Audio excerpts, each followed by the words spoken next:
comienzo de Palabra Viva, Viva en Familia, con el Padre Joaquín del Valle de San Joaquín.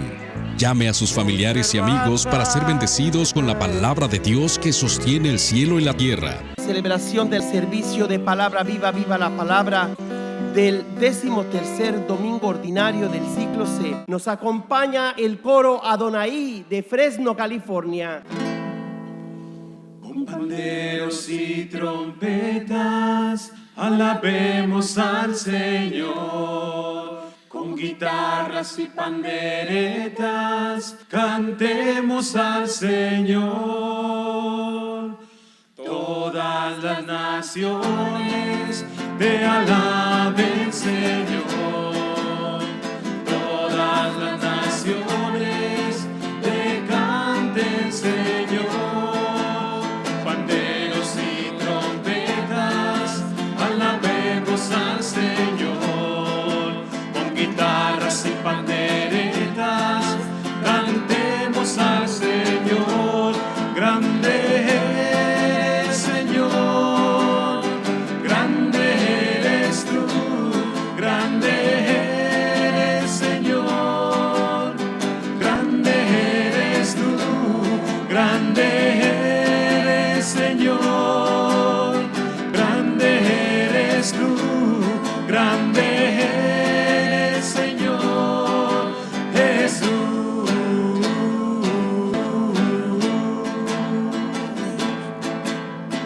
Todas las naciones te alaben, Señor.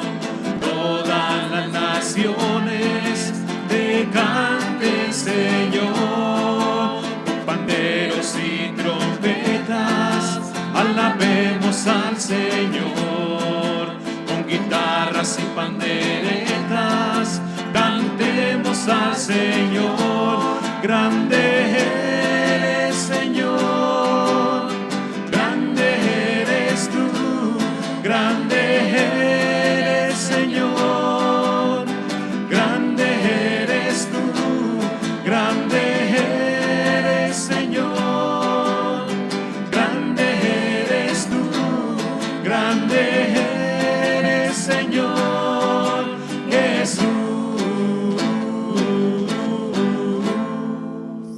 Pedimos a Dios por todas las personas, especialmente los que están privados de su libertad, los que viajan y aquellos que trabajan en este momento. Lectura del primer libro de los Reyes. En aquellos tiempos, el Señor le dijo a Elías: unge a Eliseo, el hijo de Safat, originario de Abel Meholá, para que sea profeta en lugar tuyo. Elías partió luego y encontró a Eliseo, hijo de Safat, que estaba arando. Delante de él trabajaban 12 yuntas de bueyes y él trabajaba con la última. Elías pasó junto a él y le echó encima su manto. Entonces Eliseo abandonó sus bueyes, corrió detrás de Elías y le dijo: déjame dar a mis padres el beso de despedida y te seguiré. Elías le contestó: ve y vuelve, porque bien sabes lo que ha hecho el Señor contigo. Se fue Eliseo, se llevó los 2 bueyes de la yunta, los sacrificó, asó la carne en la hoguera que hizo con la madera del arado y la repartió a su gente para que se la comieran. Luego se levantó, siguió a Elías y se puso a su servicio. Palabra de Dios. Te alabamos, Señor. Lectura de la carta del apóstol San Pablo a los Gálatas. Hermanos, Cristo nos ha liberado para que seamos libres. Conserven, pues, la libertad y no se sometan de nuevo al yugo de la esclavitud. Su vocación, hermanos, es la libertad, pero cuiden de no tomarla como pretexto para satisfacer su egoísmo. Antes bien, háganse servidores los unos de los otros por amor, porque toda la ley se resume en un solo precepto: amarás a tu prójimo como a ti mismo. Pues si ustedes se muerden y devoran mutuamente, acabarán por destruirse. Los exhorto, pues, a que vivan de acuerdo con las exigencias del Espíritu. Así no se dejarán arrastrar por el desorden egoísta del hombre. Este desorden está en contra del Espíritu de Dios y el Espíritu está en contra de ese desorden. Y esta posición es tan radical que les impide a ustedes hacer lo que querrían hacer. Pero si los guía el Espíritu, ya no están ustedes bajo el dominio de la ley. Palabra de Dios. Te alabamos, Señor. El Señor esté con ustedes. Y con su Espíritu. Lectura del Santo Evangelio según San Lucas. Gloria a ti, Señor Jesús. Cuando ya se acercaba el tiempo en que tenía que salir de este mundo, Jesús tomó la firme determinación de emprender el viaje a Jerusalén. Envió mensajeros por delante y ellos fueron a una aldea de Samaria para conseguirle alojamiento. Pero los samaritanos no quisieron recibirlo porque supieron que iba a Jerusalén. Ante esta negativa, sus discípulos, Santiago y Juan, le dijeron: Señor, ¿quieres que hagamos bajar fuego del cielo para que acabe con ellos? Pero Jesús se volvió hacia ellos y los reprendió. Después se fueron a otra aldea. Mientras iban de camino, alguien le dijo a Jesús: Te seguiré a donde quiera que vayas. Jesús le respondió: Las zorras tienen madrigueras y los pájaros nidos, pero el Hijo del Hombre no tiene en dónde reclinar la cabeza. A otro Jesús le dijo: Sígueme. Pero él le respondió: Señor, déjame ir primero a enterrar a mi padre. Jesús le replicó: Deja que los muertos entierren a sus muertos. Tú ve y anuncia el reino de Dios. Otro le dijo: Te seguiré, Señor, pero déjame primero despedirme de mi familia. Jesús le contestó: El que empuña el arado y mira hacia atrás no sirve para el reino de Dios. He aquí la buena noticia de Jesucristo nuestro Señor. Gloria a ti, Señor Jesús. Escuché una voz extraña que aturdía mis oídos, y luego una mirada tierna se clavó en mí, se clavó en mí. Era que me seducía y no me dejaba seducir, y luego sin saberlo cómo terminé por creer en ti.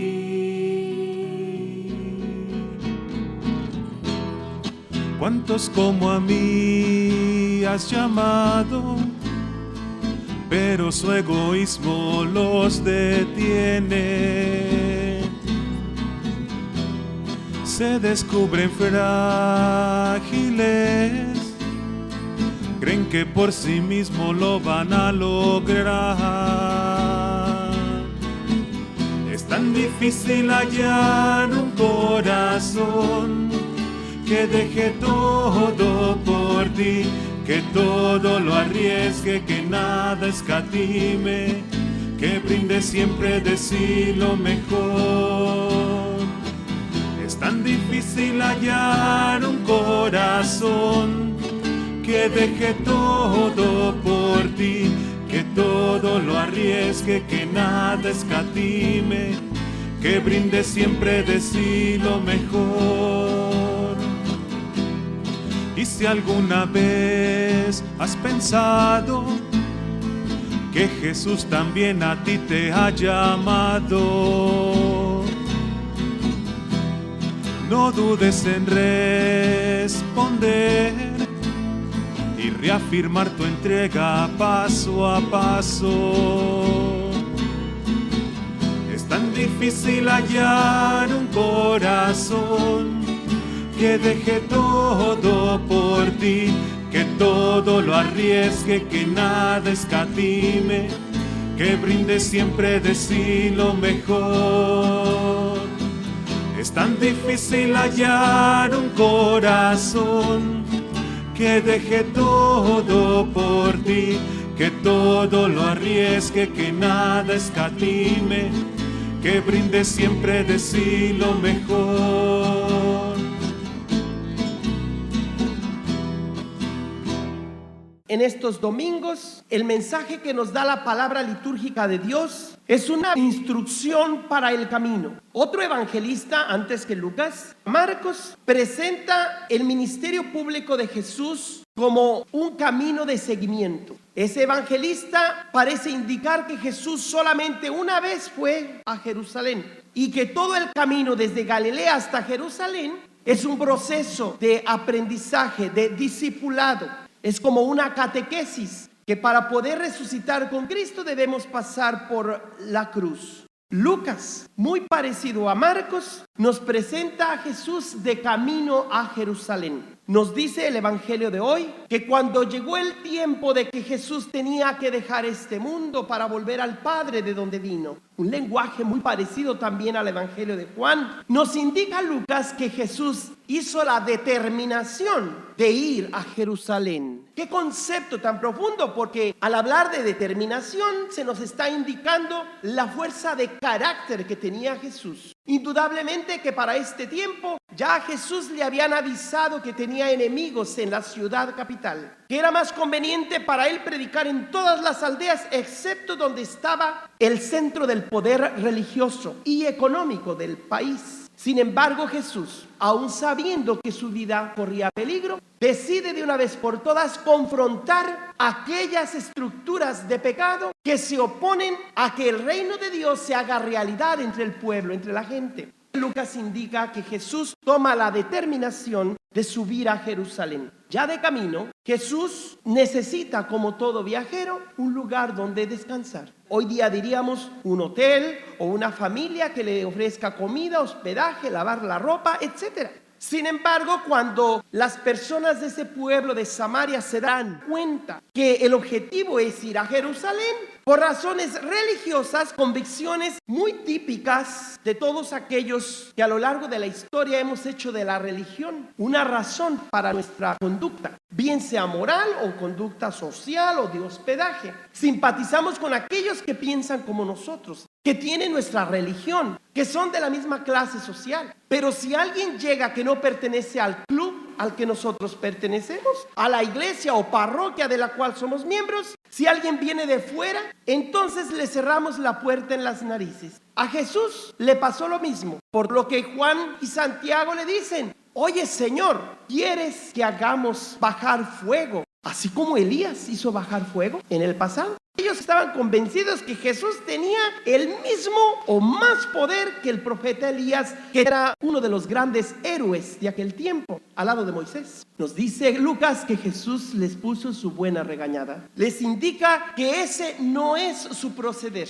Jesús no vino a imponerse a sí mismo sus ideas, su mensaje, su salvación por la fuerza, por las armas, por los tesoros o dineros que podía prometer, los premios típicos de este mundo. Por eso Jesús corrige a sus primeros discípulos. Hoy nos preguntamos si estamos dispuestos a corregir nuestra forma de pensar, nuestros principios religiosos, nuestras normas eclesiásticas, todo lo que tiene que ver con Dios. ¿Estamos dispuestos a corregirlo de acuerdo a la mentalidad de Jesús? ¿O queremos hacer de Dios, un joven más, una distracción más? Queremos manipular la religión y la fe y Dios a nuestra conveniencia cuando tengamos tiempo. Hoy se nos dice claramente que para poder seguir a Jesús tenemos que superar todo lo que nos ata, inclusive aquellas cosas morales que según el convencionalismo social e histórico religioso que todo mundo comprende, tales como dar santa sepultura a nuestro Padre que acaba de morir.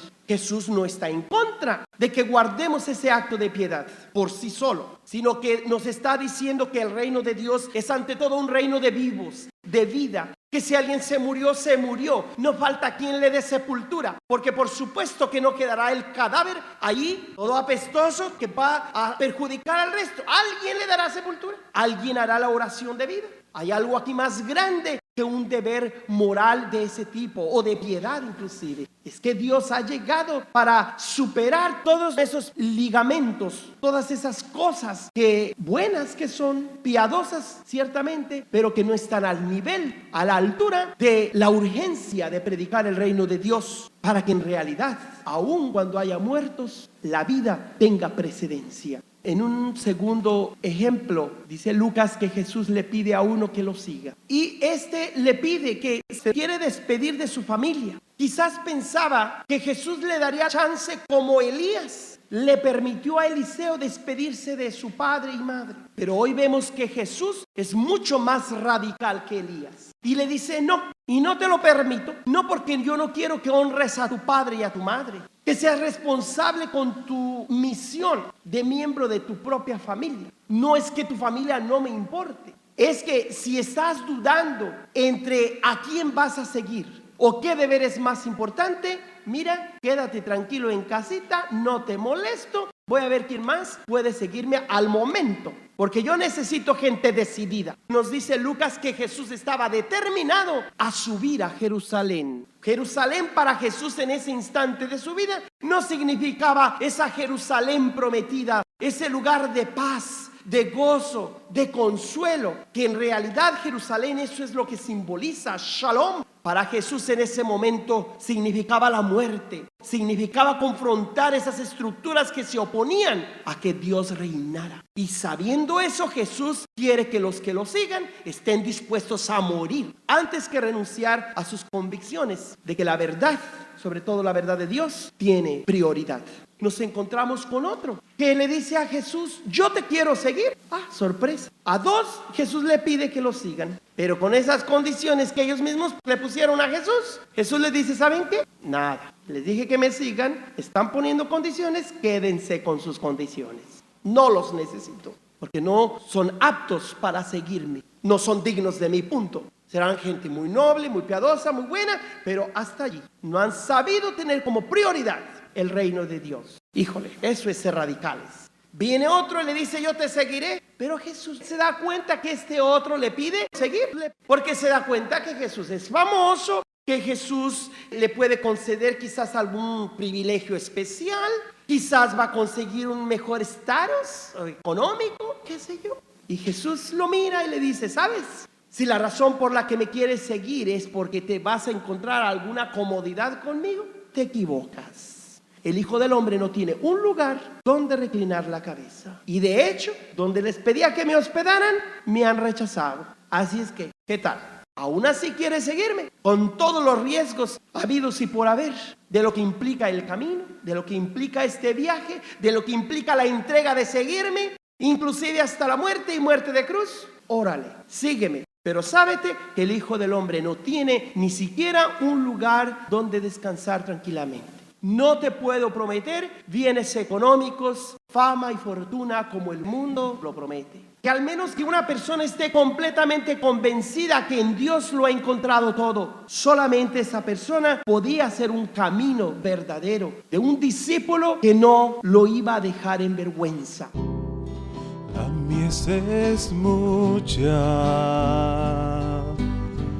hay gran necesidad y pocos obreros al campo van.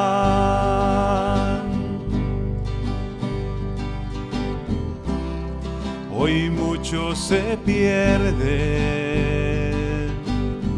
viven sin dirección,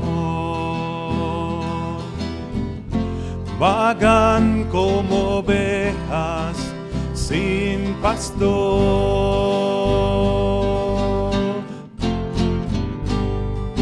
Heme aquí, envíame a mí.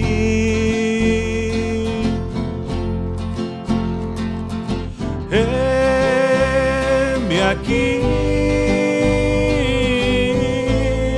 envíame a mí. Yo iré por aquellos que vagan sin ti. Envíame a mí, yo iré.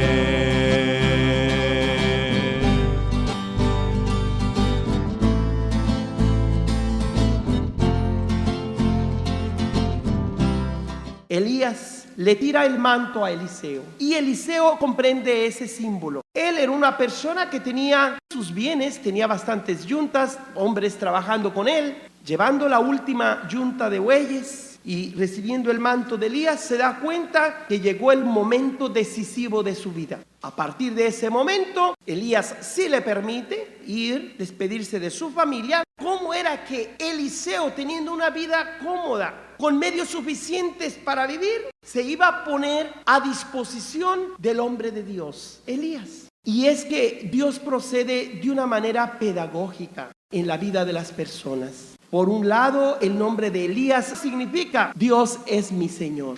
Y si Dios es mi Señor, yo soy su siervo. Y yo voy a seguirlo, voy a obedecerlo, porque Él es el que manda y yo el que obedezco. Eso significa Elías. Eliseo, por otra parte, significa mi Dios me salva. No solamente el nombre de Elías es toda una misión por cumplir, el que hace que los idólatras de la tierra se destierren y queden completamente humillados y destruidos, aunque él va a correr el riesgo de ser perseguido por el rey y la reina perversa de aquel tiempo. Por eso Elías huirá al monte Horeb y llorará y le pedirá: mira, Señor, han matado a todos los profetas, yo soy el último. Pero Dios le dice: mira, no vas a ser el último. Fíjate en Eliseo, entrégale parte de tu misión a este hombre, porque yo no me voy a callar, dice Dios. Yo seguiré nombrando profetas que guíen al pueblo con la luz de mi verdad. Si el pueblo sigue de testarudo y de ciego, es su problema de ellos, pero yo cumpliré con darle a mi pueblo la palabra necesaria que les guíe. Pero ya de ellos dependerá si obedecen o si se portan rebeldes. De la misma manera, Pablo en la segunda lectura nos presenta el objeto de su misión como ministro de la palabra de Dios. Cristo nos ha liberado para que seamos libres. Si tan siquiera América descubriera el sentido de la libertad que le da el apóstol, según la fe de Cristo, América no sufriría la corrupción, los atentados, la inseguridad por la que estamos pasando. ¿Cuántas personas hay que usan la Biblia para justificar vicios, para justificar ataduras, cadenas, y confunden la libertad con libertinaje? No, mis hermanos, la fidelidad a la verdad requiere de las exigencias del Espíritu. No podemos decir que somos libres si no vivimos en la verdad. Y no podemos decir que vivimos en la verdad si el Espíritu Santo no es el que guía nuestras vidas. Por eso que el apóstol sigue exhortándonos, describiendo qué se debe entender por libertad. Su vocación, hermanos, nos dice Pablo, es la libertad. No la usen de pretexto para satisfacer su egoísmo. Más bien, usen esa libertad para hacerse servidores unos de otros. Y el razonamiento que da Pablo es el siguiente: toda la ley, todo lo que Dios quiere decirnos, se resume en esto: ama a tu prójimo como a ti mismo. Ustedes, en cambio, se muerden y se devoran mutuamente y acabarán por destruirse. Les exhorto, dice San Pablo, a que vivan de acuerdo con las exigencias del Espíritu, para que no se dejen arrastrar por el desorden egoísta del hombre. Es decir, lo que Pablo usa en este caso es un término que significa la carne. Sarx es el término griego, porque hay varias formas de entender la carne. En este caso, Pablo lo está utilizando en una definición muy negativa, como aquello que se opone al Espíritu. Una forma de entender la carne que es todo el ser humano. En ese sentido, el verbo se hace carne, se hace uno de nosotros. Pero en el sentido de ser el principio de debilidad, el principio de enemistad a las cosas de Dios, Pablo no se refiere solamente a los pecados sexuales. Se está refiriendo a esa decisión que cada individuo es capaz de hacer y que pone como prioridad número uno su propio egoísmo. Están centrados en sí mismos. ¿Cuántos hoy día, en nombre de los derechos humanos, dicen que ellos tienen el derecho de casarse con quien sea? 2 hombres, 2 mujeres, o con una planta, o con un perrito, o con un árbol, y quieren que todo mundo reconozca eso como derecho humano. Eso es pervertir la palabra de Dios, usar la Biblia. Y luego hay quienes, como líderes religiosos también, que invocan la compasión de Jesús para justificar caprichos de la carne. No puede haber peor perversión. Hoy la palabra de Dios es muy clara a través de la boca de Pablo. Déjense llevar por el Espíritu, no por los deseos egoístas de la carne. Porque uno está contra del otro. La carne contra el Espíritu de Dios y el Espíritu de Dios contra la carne. Por eso Jesús le pedirá a aquellos: miren, renuncien aún a aquello que parecen ser derechos humanos. No porque a Jesús le agrade que se transgredan los derechos humanos, sino porque a veces esos mismos derechos son invocados, pero en el fondo no se está defendiendo ningún derecho humano, sino los caprichos de la carne, que es egoísmo, que es libertinaje, que es perversión moral. No nos hagamos tontos. Y si por eso tuvo Jesús que pagar el precio, y si por eso Elías tuvo que ser perseguido, y si por eso Eliseo fue también mal visto por sus contemporáneos, y Jesús fue crucificado y Pablo perseguido, hoy la iglesia tendrá que seguir hablando en nombre de la verdad y de la verdadera libertad.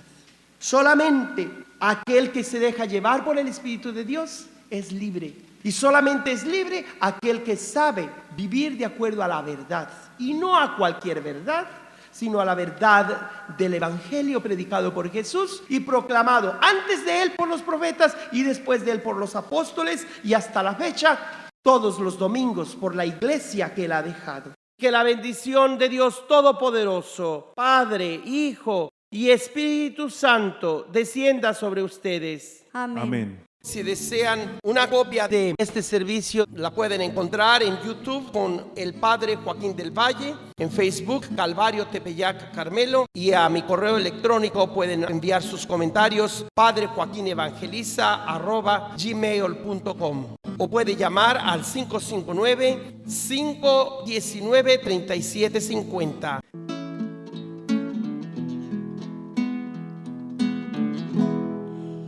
Llévame donde los hombres necesiten tus palabras, necesiten tus ganas de vivir. Donde falte la esperanza, donde falte la alegría, simplemente por no saber de ti. Señor, toma mi vida nueva antes de que la espera desgaste años en mí. Estoy dispuesto a lo que quieras, no importa lo que sea, tú llámame a servir. Llévame donde los hombres necesiten tus palabras, necesiten tus ganas de vivir. Donde falte la esperanza, donde falte la alegría, simplemente por no saber de ti. Te doy mi corazón sincero para gritar sin miedo tu grandeza, Señor. Tendré mis manos sin cansancio, tu historia entre mis labios, mi fuerza en la oración. Llévame donde los hombres necesiten tus palabras, necesiten tus ganas de vivir. Donde falte la esperanza, donde falte la alegría, simplemente por no saber de ti. Y así me marcharé cantando, por calles predicando lo bello que es tu amor. Señor, tengo alma misionera, condúceme a la tierra que tenga sed de Dios. Llévame donde los hombres necesiten tus palabras, necesiten tus ganas de vivir. Donde falte la esperanza, donde falte la alegría, simplemente por no saber de ti.